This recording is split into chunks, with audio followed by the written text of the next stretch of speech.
They should have named the iPhone mini this. Get it? iPhone 17. From the depths of the accounting department, Apple has cobbled together their new budget smartphone, the iPhone 17e. Now, if you don't know what I mean when I refer to the accounting department, I'm referring to an iPhone with parts cherry-picked from previous releases. However, it's priced well, but it's missing some flagship features, like, say, maybe a lesser camera, a slightly nerfed processor, a screen with a lower refresh rate.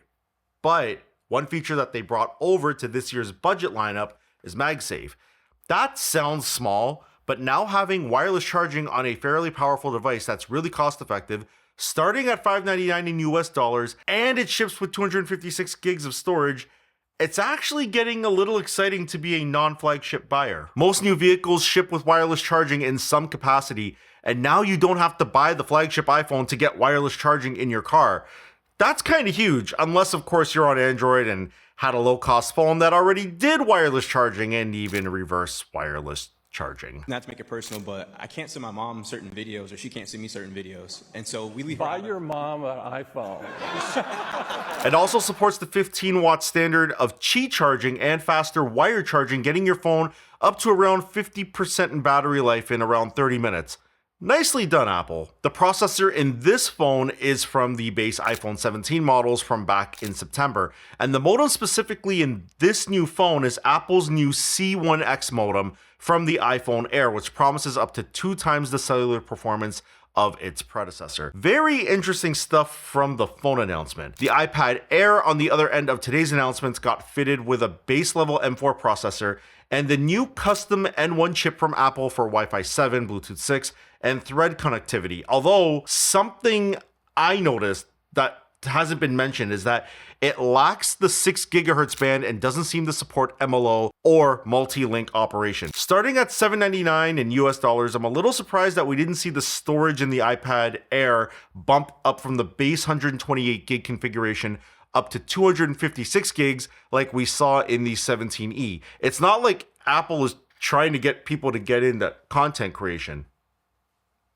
right? This is another accountant-made device, as it still has an LCD screen with up to 500 nits in brightness, and yes, the M4 is powerful, but going from the M3 to an M4 in an iPad especially is probably not that big of a leap in performance.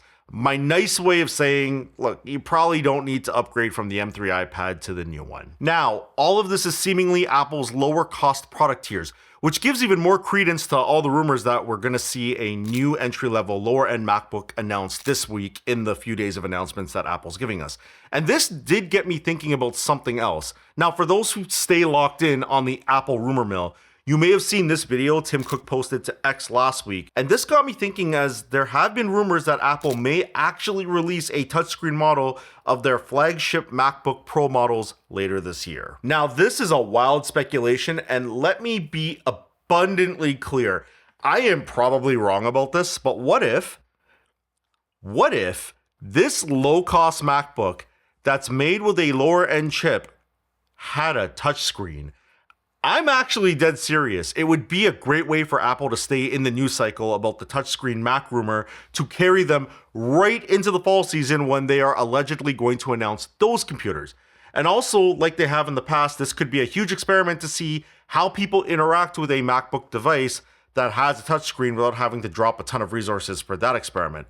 It's also less risky, but they may already be manufacturing touchscreen flagship machines now, so what the hell do I know? But all of this, so far, all of this and the Creator Studio subscription they announced back in January of this year points to all the signs I brought up in this video about who Apple is targeting with all these new releases. And if you haven't seen that video yet, it's right here, so go check that out. But in the meantime, my name is Sean, and this has been Tech Mixer, and I'm out. Peace.